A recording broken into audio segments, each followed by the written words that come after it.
भी कई नियम ब्रह्मचर्य का पालन करेंगे, कोई ना कोई नियम हम जरूर पालन करेंगे। कल लोगों ने संकल्प किया था।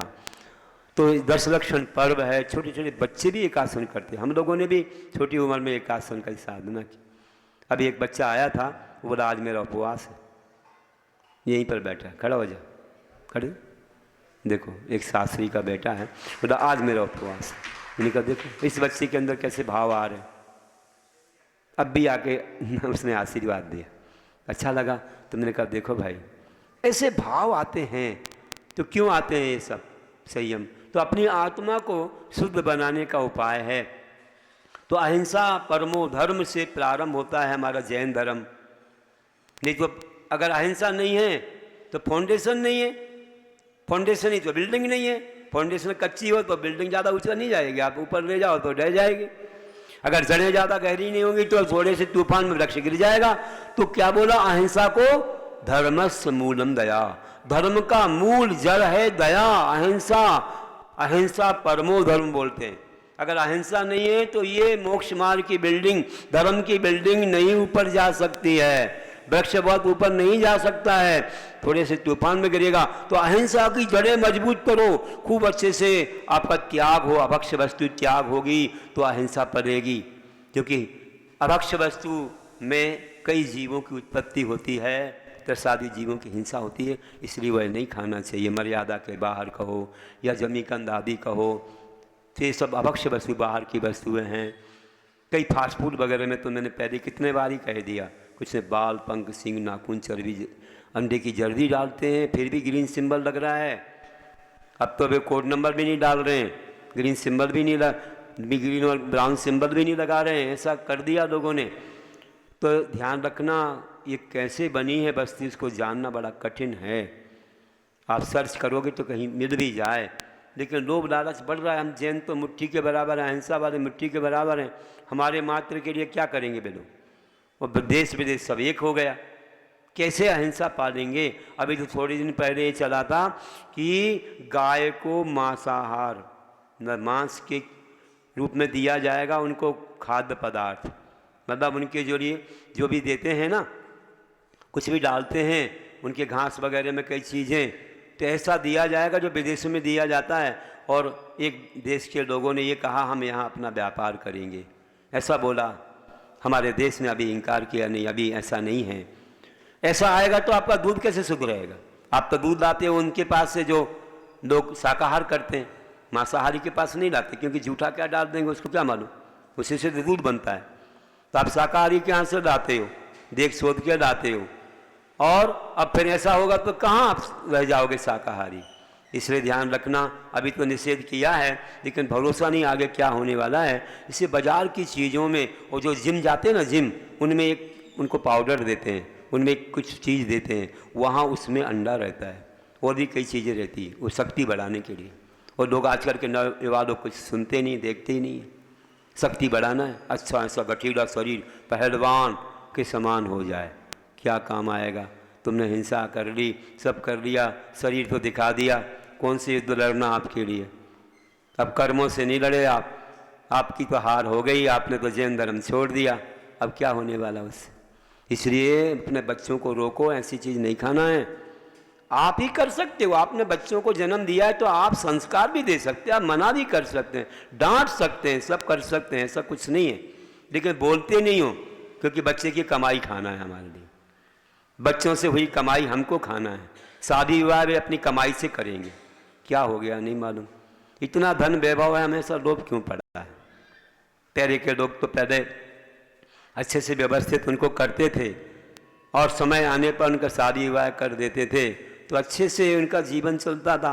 आज तो वे वर्षों तक ऐसे रह रहे, कुछ दिनों में देखो बुरा नहीं मानना और भगना भी मत, हम तो आपके लिए अच्छे से प्रेम से बोल रहे हैं, हमारे ही आप एक परिवार के जैसे हैं। और क्या, धर्मी है तो धर्मात्मा है तो परिवार हो गया। ये बता रहा हूँ, हमारे जैन धर्म की आज धीरे धीरे कमी हो रही है, और हम इसमें कारण भी बन रहे हैं।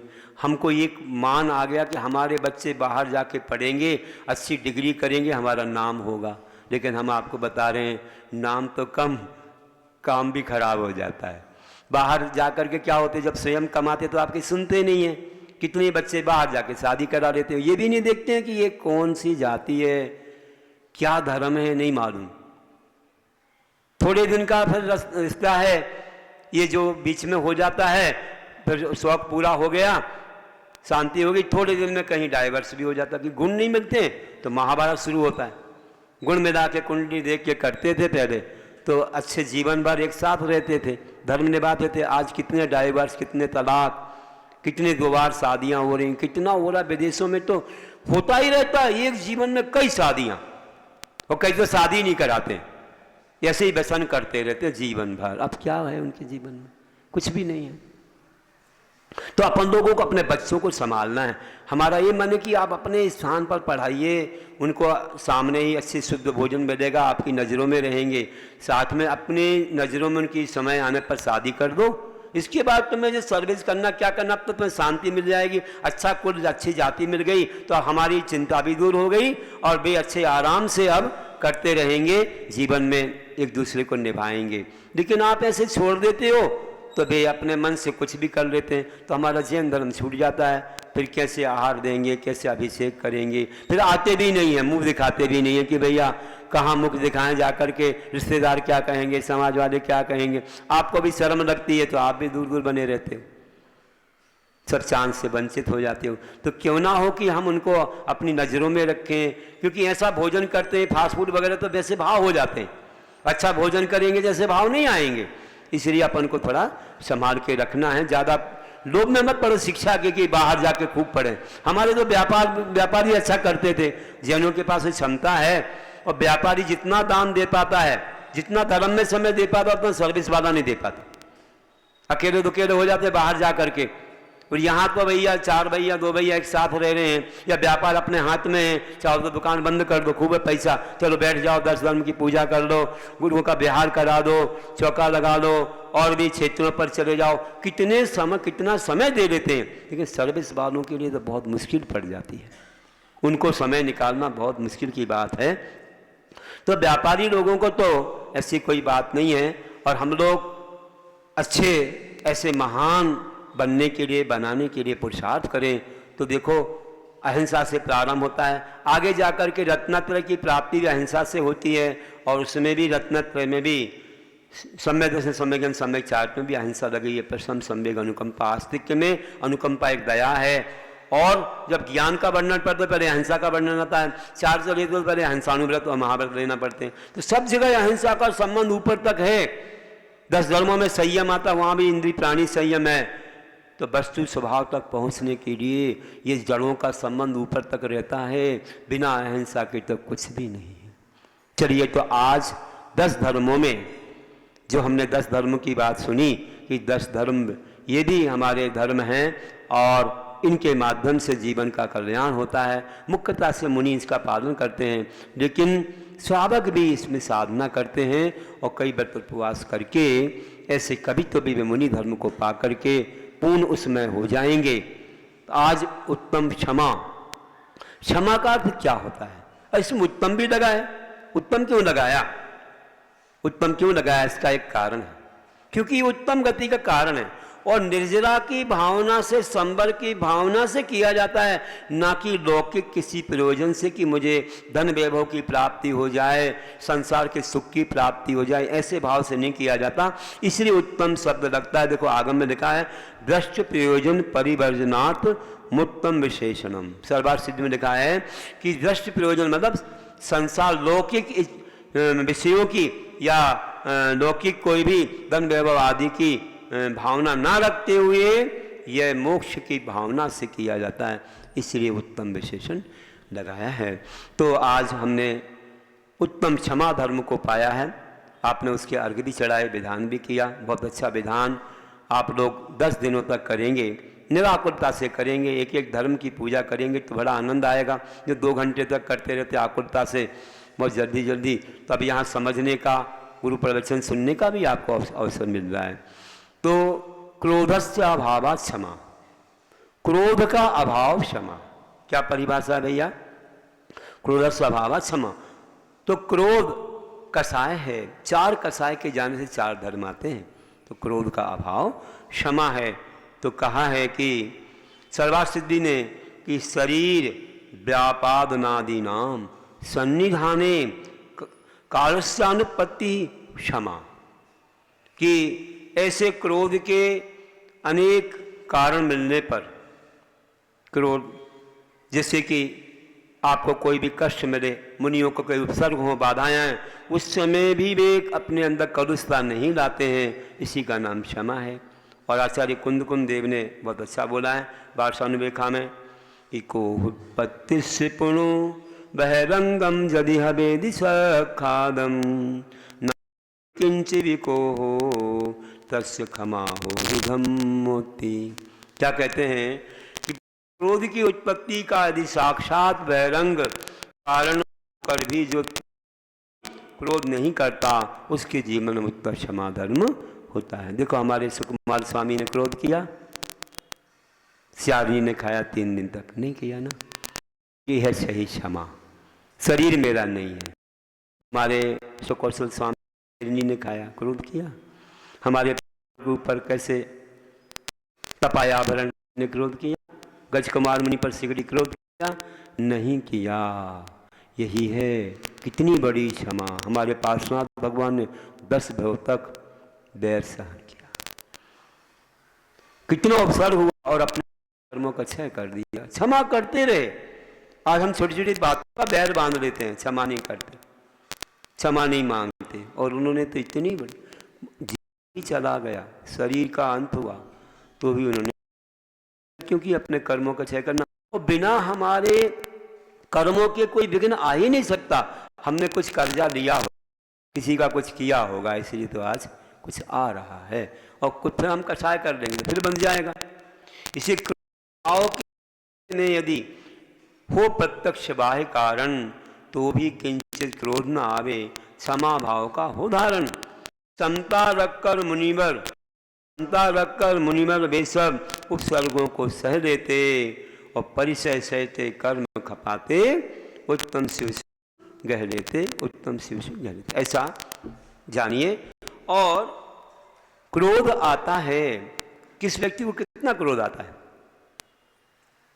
उत्तम व्यक्ति को, उत्तम जो अच्छा व्यक्ति है, उसको क्षण मात्रा क्रोध आता है। कसाय तो है, आता है, तुरंत अपने आप को संभाल देता है कि भाई ये कर्म का उदय है, अगर मैं और क्रोध करूंगा तो नया कर्म बंध जाएगा, इसलिए नहीं, क्रोध नहीं करना है, अपने कर्मों का गदन करना है, कर्जा चुकाना है। मध्यम व्यक्ति को कितना होता है? 2 घड़ी। और जघन्य व्यक्ति को जीवन भर क्या, कई जन्मों तक के लिए बैर बन जाता है। क्रोध खटाई है और बैर अचार है। अचार कितना खट्टा होता है? ज़्यादा समय का हो गया ना तो बहुत खट्टा हो जाता है। इसलिए ध्यान रखिए कि हमें अचार ना बन पाए, उसके पहले समझ जाना है। क्रोध से होने वाली हानियाँ बहुत हैं।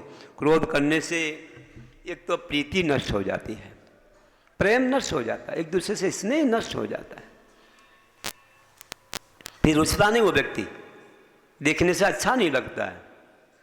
बहुत देर बाद अच्छाई आया आपकी मित्रता हो पाएगी, और संभव हो सकता है, लेकिन कई बार तो हमेशा के लिए कसाय बन जाती है, बैर हो जाता है, शत्रुता आ जाती है, बीच में दीवार सी खड़ी हो जाती है, देखना नहीं चाहते। हर जगह अपोजिट चिंतन, कुछ भी ऐसी उनकी थिंकिंग बन जाती है, नेगेटिव थिंकिंग, हर समय हर कार्य में बुरा सोचने लग जाते हैं। कोई भी चीज़ आए तो उनको अच्छी नहीं लगती है। तो ये क्यों होता है? ये उसी क्रोध की ही भूमिका है, उसी से सब हुआ है। तो क्रोध से प्रीति नष्ट होती है। क्रोध से क्या कहना चाहिए, शरीर में एक मानते हैं वैज्ञानिक लोग कि एक एसिड पैदा होता है। तो क्रोध करने लगती एक ऐसा पदार्थ पैदा होता है जो पदार्थ आपको कई प्रकार के स्वास्थ्य में बाधक बन जाता है। किसी को ब्लड प्रेशर बढ़ता है, किसी को हार्ट अटैक भी हो सकता है, किसी को डायबिटीज भी हो सकती है, बहुत सारे रोग इससे आ सकते हैं। इससे क्रोध करने वालों के जीवन में बहुत सारी रोग व्याधियाँ परेशानियाँ आती रहती हैं। चलिए, और क्रोध करने से अपनी बुद्धि भी विकृत हो जाती है। स्मृति भी खत्म होती है, स्मरण शक्ति भी चली जाती है, व्यक्ति अच्छी बातों को भी भूल जाता है।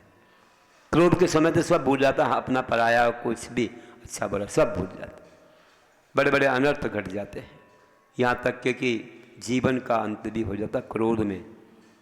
मित्रता है हमेशा को, अभी थोड़े दिन पहले नहीं सुना आप लोगों ने, इतनी खास मित्रता, एक साथ व्यापार करते थे और ऐसा क्रोध जगा कि जीवन को ही खत्म कर दिया। ये भी नहीं देखा उसके उनके बच्चों का क्या होगा, फिर मेरा क्या होगा। पुलिस पकड़ेगी, डालेगी जेल में, मारेगी डंडे और यहाँ तक के आजीवन को कारावास हो गया, तो तुम्हारे बच्चों का क्या होगा। क्रोध इतनी खतरनाक चीज़ है, इसलिए क्रोध ना आए महाराज क्या करना चाहिए। कई लोग बहुत क्रोध करते हैं, महाराज जी क्रोध बहुत आता, क्या करूं कुछ समझ में नहीं आता, कोई दवाई तो दे दो। दवाई क्या दे दें भैया, तुम्हारे पास सारी दवाई है, देखिए तुम भूल रहे हो, तुम्हारे पास सब दवाई है। क्रोध दूर करने के उपाय कुछ होते हैं। सबसे पहला उपाय था कि जिससे डर लगता उसको याद करो। क्रोध आए तो जिससे डर लगता उसको याद करो। देखो शराबी के सामने पुलिस आ जाए तो अपने आप शराब उतर जाती, सीधा हो जाता, अच्छे से अच्छा व्यक्ति नहीं होता। तो अपन भी याद करें उन भगवान को या कोई बलवान को, शक्तिवान को याद करो जिससे तुम्हें डर लगता है। गुरु को याद कर सकते हो, अपने पूज्य पुरुषों को भी याद करो। कोई बलवान को याद करो, नंबर 1। नंबर 2, किसी पूज्य आत्मा को याद करो जो तुम्हारे लिए आशीष देते हैं या तुम पर कृपा करते, उनको याद करो, तुम्हारा क्रोध नष्ट होगा। अब तीसरी बात है कि मौन को धारण करो। मौन धारण कर लोगे तो क्रोध खत्म, अपना तो है, सामने वाला भी सरेंडर हो जाएगा। मौन से बड़ा कोई दूसरा विरोध नहीं है, सबसे बड़ा विरोध मौन है। एक गूंगा 100 को जीतता है, 100 को हरा देता। मतलब गुरु महाराज कहा कहते ये गूंगा 100 को हराता। वो कुछ नहीं बोलता है तो अपने यहाँ सामने वाला चुप हो जाता, बोले मैं तो इसके लायक ही नहीं हूं, ये कुछ नहीं बोल रहा, मतलब मेरी कीमत ही नहीं कुछ है इनके साथ, इसके सामने मेरी कोई कीमत नहीं है, इसलिए तो ये मेरे से बोल ही नहीं रहे। और ये छोटे मोटे व्यक्तियों ने नहीं, हमारे तीर्थंकर तो दीक्षा लेते ही मौन हो जाते हैं, कभी बोलते ही नहीं हैं। केवल ज्ञान तक तो वाणी खिरती ही नहीं है, बिना इच्छा के, बिना इच्छा के भी नहीं खिरती, इच्छा से तो है खिरती ही नहीं। और केवल ज्ञान होने पर बिना इच्छा के वाणी खिरती है, उनकी इच्छा नहीं होती। इच्छा तो राग है, वो तो 10वें गुण स्नान में खत्म हो गया। बिना इच्छा के वाणी खिरती है भगवान की, और सबको दिव्य ध्वनि के रूप में मिलती है। क्योंकि छद्मस अवस्था में कुछ भी हो सकता है, कभी गलत निकला तो अभी वर्धमान चार्ज के धारक होते हैं। हम सत्य में समझेंगे इसको, सत्य वाले प्रवचन में और गहराई से समझेंगे। तो देखिए कि ऐसे हमारे तीर्थंकर मौन हो जाते हैं, और मुनियों का तो हमेशा मौन रहता है। मौनम धारते थे मुनि, कभी बोलते हैं क्या? बोलते हैं बताओ? हमारे महाराज जी लोग नहीं बोलते, कभी मौन ही रहते हैं। किससे नहीं बोलते हैं? वैसे तो हम लोगों ने वर्ष मौन लिया, बोले ही नहीं किसी से भी, लेकिन ये बोलते हैं, लेकिन नहीं बोलते के समान, क्योंकि अपने मुख से कभी पाप के वचन नहीं बोलेंगे। ये जीवन भर के लिए मौन है, पाप से मौन है, समझ जाओ। इसलिए मुनि है जो कभी अपने मुख से पाप के वचन नहीं, आरंभ सारंभ हिंसा आदि के, हिंसा झूठ चोरी कुशील परिग्रह के वचन नहीं बोलेंगे, यही मौन है। आप लोगों का ऐसा मौन नहीं है। 10 लक्षण में दे दो ना भैया, नहीं महाराज जी थोड़ी देर को तो दे देंगे, पूजा में दे देंगे, दर्शन में, प्रवचन में, पूरी देर को। अब शिविर में तो बैठ गए बहुत सारे लोग, शिविर में बैठे हैं, गाँव वाले भी बैठे, बाहर वाले भी, कोई सूरत से आए, कोई दिल्ली से आए, कोई दमोह से आए, जगह जगह से लोग आए हैं यहाँ। अब आप देखो कहाँ हैं, कैसे हैं। और भी यहाँ आजू बाजू से लोग, बहुत गांव से लोग बोले थे हमको भी आना, फिर भी व्यवस्थाएं अपनी जो हैं, संयम की व्यवस्थाएं हैं, ज़्यादा वैसी नहीं है खान पान की। अभी शाम को मानो काजू किशमिश बादाम रख देते, तो बहुत संख्या बढ़ जाती है। अच्छी एसी लगा देते हैं यहाँ तो बहुत संख्या बढ़ जाती है। लेकिन हमें संख्या ज़्यादा बढ़ाना नहीं है, संयम सिखाना है। ऐसे स्थान बहुत हैं जहाँ संख्या बढ़ती है, अपन को संयम सिखाना है। व्यवस्था तो उतनी है कि आपको शुद्ध भोजन की, अब आपका घर ही यहाँ पर है तो क्या, इसलिए जितना अच्छा आप अपने घर पर कर पाओगे उतना नहीं कर पाओगे अन्य जगह। तो जो जिनका घर नहीं है उनकी व्यवस्थाएं कमेटी के लोग सजग हैं, सब लोग तत्पर हैं। जैन समाज अतिथि सत्कार करने के लिए इतना त्याग जो करेगा उसको अपन आहार कराएं तो क्या है, लेकिन यहाँ तो कमेटी के लोग व्यवस्था। तो कहने का अर्थ कितना अच्छा आपको मिला है माहौल कि आप ऐसे माहौल में संयम का पालन कर रहे हैं। तो विचार करिए कि ऐसे हम लोग मौन के साथ ये व्रत करते हैं तो बहुत बड़ा फल है। अब रात में तो कह दिया कि शिवरात्रि या कोई भी हो, 9:45-10 बजे के बाद मौन ले लो। अब मौन ले लोगे ना तो जल्दी से विश्राम करोगे और सुबह जल्दी उठोगे 4 बजे, तो 5 बजे मंदिर आओगे, फिर आपको ध्यान करने का भी अवसर मिलेगा, अच्छे से अभिषेक पूजा करने का अवसर मिलेगा, सब कुछ समय से हो जाएगा। आज भी लगभग समय से हो गया, कल और 10-15 मिनट और जल्दी हो जाना चाहिए, हो जाएगा।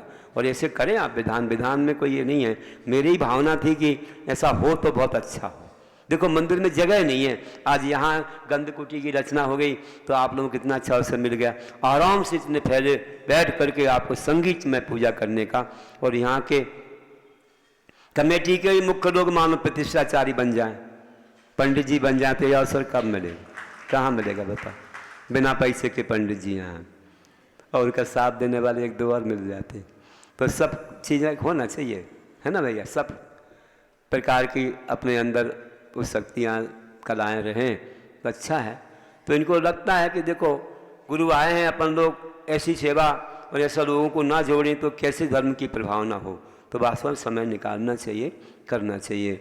तो मैं कह रहा था मौन सबसे बड़ा विरोध है, रात में तो कम से कम मौन धारण करो। दक्षिण भारत गए थे, वहाँ पर बहुत सारे लोग मौन लेते, महिलाएं तो बहुत मौन लेती हैं, 2-2, 3-3 घंटे, 4-4 घंटे के मौन का, उपवासों में पूरा मौन। ये सब मैंने सच कह रहा हूँ, मुझे वहाँ इतना अनुभव हुआ कि उनकी महिलाएँ बहुत मौन लेती हैं। यहाँ की महिलाएँ तो मौन लेती होंगी, पूरा ही पूरा रखती होंगी, लगता है नहीं रखते, बोलते ही नहीं यहाँ के लोग, है ना। अरे आप लोग भी दिया करो मौन, 1-1, 2-2 घंटे की अच्छी पढ़ाई होगी, स्वाध्याय होगा, जाप होगा, अनुष्ठान होगा, कम से कम इतना ले लो कि मंदिर में पूजा कर रहे हैं मौन है ना, प्रवचन बैठे मौन है। मैंने देखा एक संप्रदाय में, अपने जैन से ही संप्रदाय बना, हमारे प्रवचन को आते थे वे लोग, हम शिमोगा और कई जगह रहे जैसे दक्षिण भारत में, तो वहाँ उनकी समाज बहुत थी, तो वे लोग आए हमारे पास, खरगोन वगैरह यहाँ भी आए थे। तो बोले कि महाराज जी आपके प्रवचन कितनी देर चलेंगे। मैंने कहा मेरे प्रवचन करीब 1-1.5 घंटे चलते हैं, अब जैसा मौका हो वैसा देते हैं। अभी तो चलेंगे ना तो ठीक है, अगर 1.25 घंटे रहें तो मेरी एक सामायिक हो जाएगी, और 1.5 घंटे तो 2 सामायिक हो जाएंगी। तो महाराज जी हम सामायिक कर देंगे। तो उनके यहाँ क्या होता है, प्रवचन सुनना भी सामायिक, कोई भी धर्म की क्रिया करते रहो उनकी सामायिक मानी जाती है, डबल वर्ष वाले संप्रदाय है ना एक। तो उनने क्या किया, बैठ गए और मुख पर एक पट्टी बांधी और उनने बस प्रवचन सुनना प्रारंभ कर दिया, उनकी सामायिक चालू हो गई। लेकिन इतना कंट्रोल है उनका, ये देखो अपनी बिछा देंगे बढ़िया से, सामने वो अपनी ऊन की वो रख देंगे पीछे और ऐसे रख देंगे पुस्तक, और बिल्कुल कहीं नहीं, या हम बात करेंगे ना देखेंगे, और कहीं उठ के नहीं जाएंगे जब तक कि पूरी ना हो जाए। अपने लोग तो ऐसा बीच में उठ गए, यहाँ चले गए, वहाँ चले गए, इनसे बोल लिया, उनसे यहाँ देख लिया, प्रवचन भी क्यों ना चल रहा हो, तो फिर सामायिक कहाँ है आपकी, भी तो अच्छे एक आसन में बैठ जाते हैं, सुनते रहते हैं, फल मिलता है इसका, बहुत बड़ा फल है। अपन अगर नियम में बंध जाएं तो ये संयम है, संयम कंट्रोल। अब संयम के दिन सुनेंगे अपन लोग कि आई लगाम घोड़े को भी लगाई जाती है, यहाँ वहाँ ना देखे नहीं तो एक्सीडेंट हो जाएगा। ऐसे हमको भी थोड़ा कंट्रोल करना चाहिए। तिरंचियों तक को ऐसा किया जाता है, फिर तो अपन संयम करते, उनको किया जाता है लेकिन अपन संयम करते हैं, तो बहुत बड़ी चीज़ है। तो ध्यान रखिए कि मौन बहुत बड़ा शस्त्र है या बहुत बड़ी एक ढाल है, तो कुछ भी कहो अपनी संभाल है। और कहता हूँ कि देखो मौन में एक विजय मिली कि एक महात्मा कहलाने वाले और उनसे थोड़ा कोई ईर्ष्या रखते थे, किसी के कहने में एक पत्र भेज दिया। वो पत्र में पूरे अशब्द ऐसे बुरे शब्द थे, अपशब्द थे, और उसको पढ़ा तो एकदम क्रोध आ गया। मैं भी नहीं छोड़ूंगा, मैं भी लिखता हूँ। फिर सोचा अरे भाई ऐसा व्यक्ति है, उसको मैं ऐसे कैसे लिखूँ, थोड़ा सोच समझ के लिखूँगा। तो थोड़ी देर बाद लिखूँगा। थोड़ी देर बाद क्रोध थोड़ा कम हो गया, शांत हो गया। तो सोचा मैं ऐसे शब्द नहीं लिखूँगा, मैं तो अच्छे धर्म के शब्द लिखूँगा। कब लिखूँगा? अब कल जब हुआ तो सोचा अरे भाई ऐसे व्यक्ति को क्या धर्म के शब्द लिखूँ, वो इसका उपयोग करेगा क्या? इसका उपयोग कुछ नहीं करेगा, उसका कोई असर होने वाला नहीं है। तो उन्होंने क्या किया कि मुझे लिखना ही नहीं है, शांत रहे। थोड़े दिन बीते, वो व्यक्ति आ गया, क्योंकि उसने कहा था मुझे जरूर जवाब देना। तो आ गया सामने, आकर के गालियाँ बकने लगा, कुछ भी बोलने लगे। उन्होंने कुछ भी नहीं बोला, बोलते बोलते थक गया। उसने सोचा इनमें कोई खासियत है, ना तो इनने कुछ लिखा। हमने सोचा कि पत्र मिला नहीं मिला, जाके पूछ ले। अभी मैंने देख लिया, इतना बोला, कुछ भी जवाब नहीं दे रहे हैं। इसका मतलब कोई सधे आत्मा है, ये सधी हुई आत्मा है, इनके अंदर क्षमा है, इनके अंदर धर्म है। इसलिए जा करके वह क्षमा मांगने लगा, मुझे माफ करना। फिर भी नहीं देखा, मुस्कुरा रहे थे। चरण छू लिए, क्षमा करना, मेरे अपराधों को क्षमा करना, मैं आज से ऐसा कभी नहीं करूँगा। अब मैंने जाना कि आप महात्मा हो, मुझे दूर से नहीं मालूम था। किसी ने मुझे कुछ कहा, सुन लिया, मैंने लिख दिया, लेकिन अब मुझे मालूम पड़ा।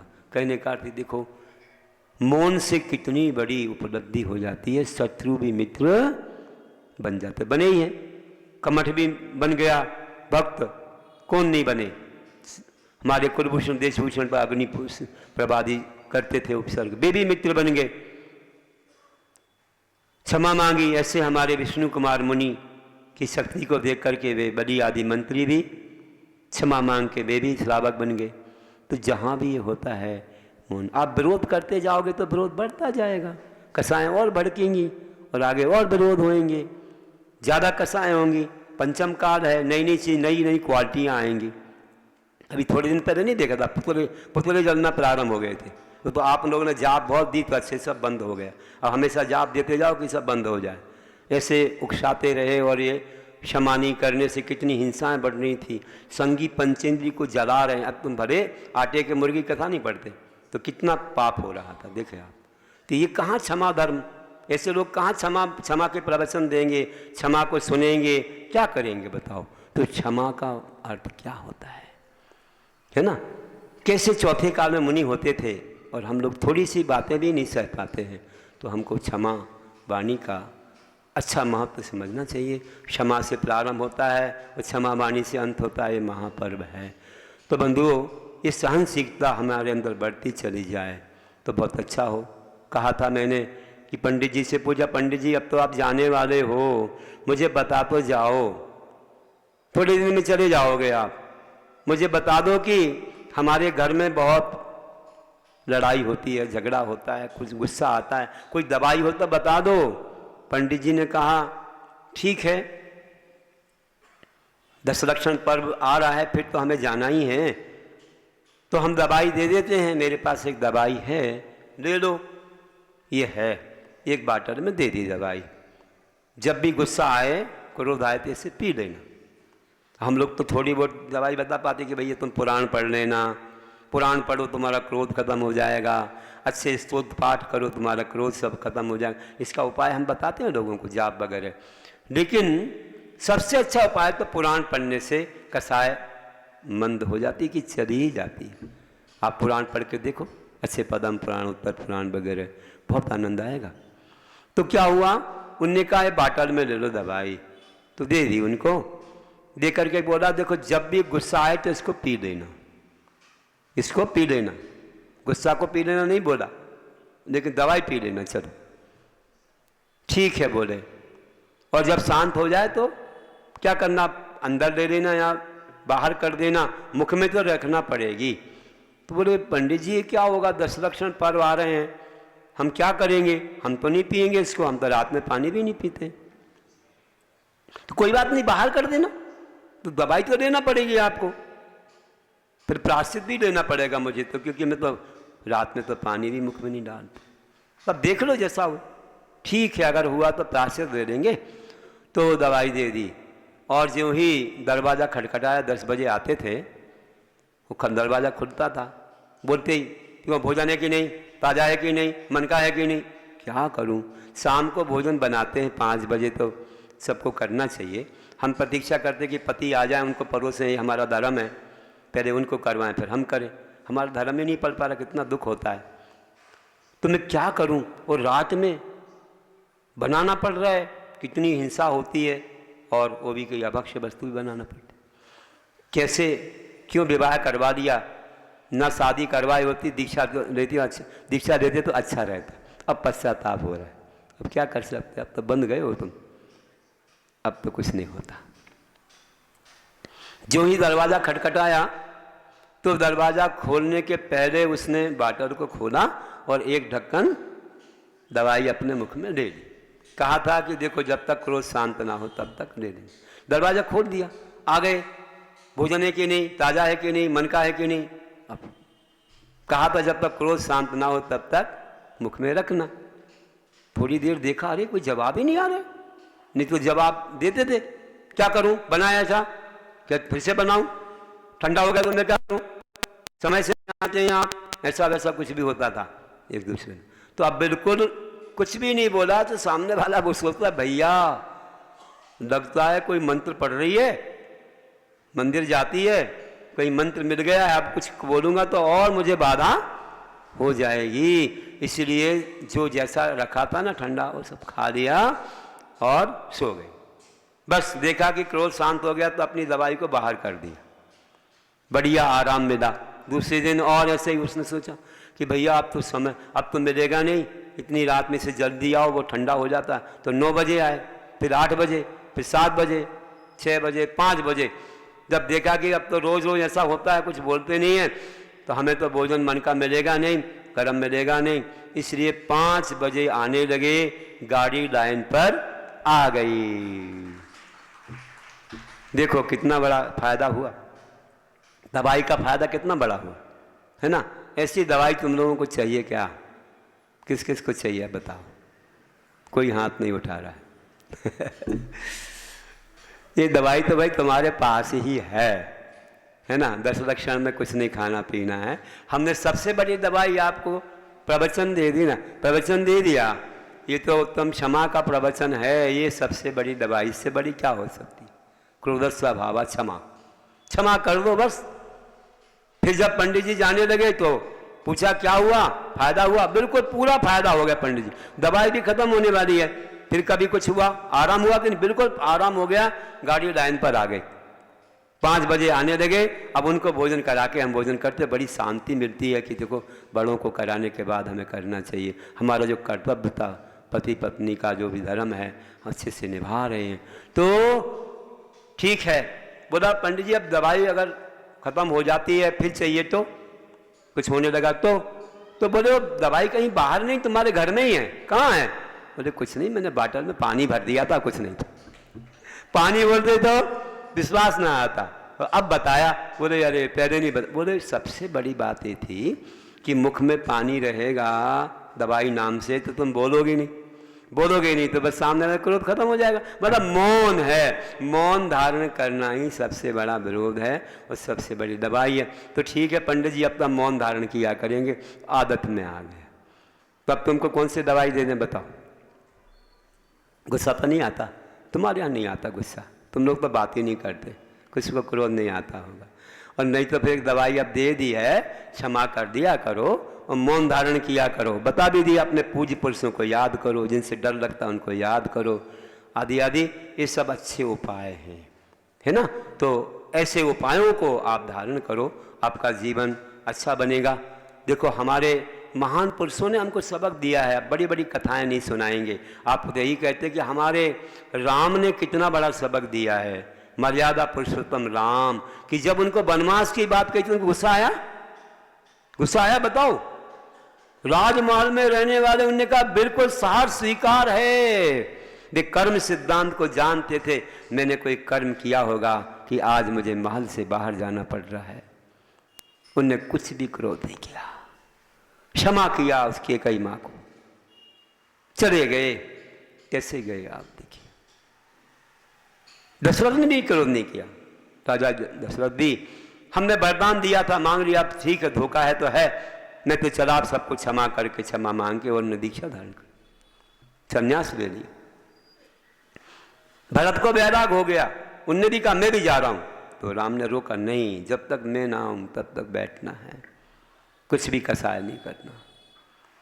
जंगल में पहुंचे थे, उनको मनाने के 1000 घोड़ों के साथ गई केकई माँ, 1000 घोड़ों के, सब लोग गए, सैनिक लोग, उनको खूब मनाया, खूब छाती से लगाया, खूब क्षमा मांगी। उन्होंने तो क्षमा कर दिया, फिर भी अब तो चलना ही पड़ेगा आपको, हो गया सब कुछ, हो गया वनवास, नहीं अब चलना। उन्होंने कहा ठीक है देखेंगे, लेकिन पिता की आज्ञा थी, इसलिए सब लोग सो गए ना जब, तब वे फिर निकल गए जंगल में, किसी को नहीं मालूम पड़ा कहाँ चले गए।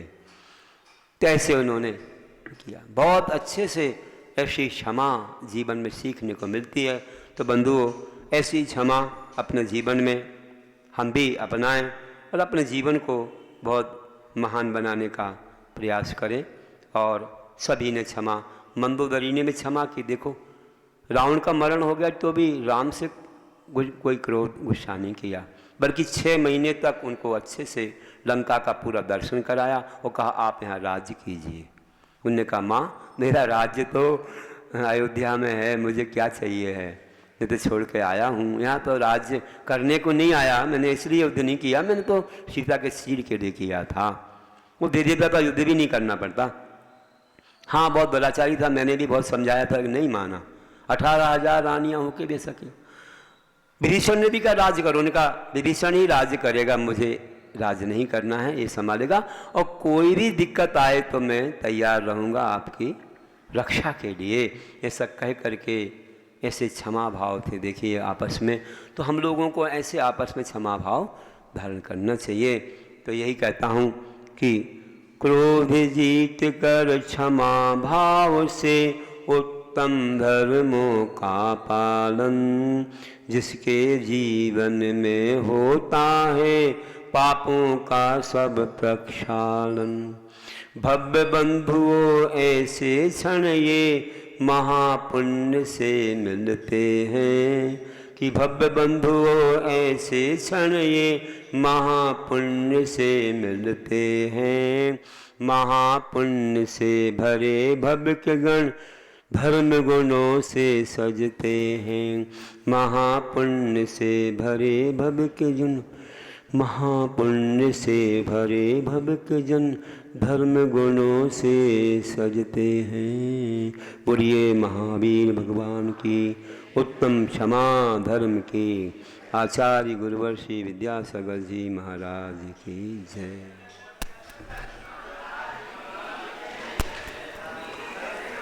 जावानी के ज्ञान ते सूझे लोकालोक, सोवाणी मस्तक नमो सदा देते हो दो।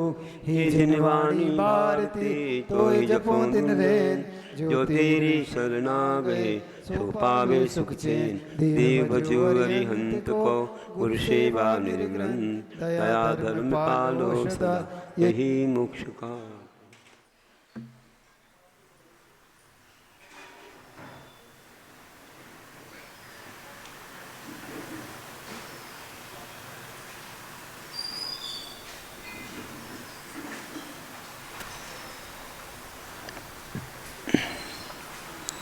दासांग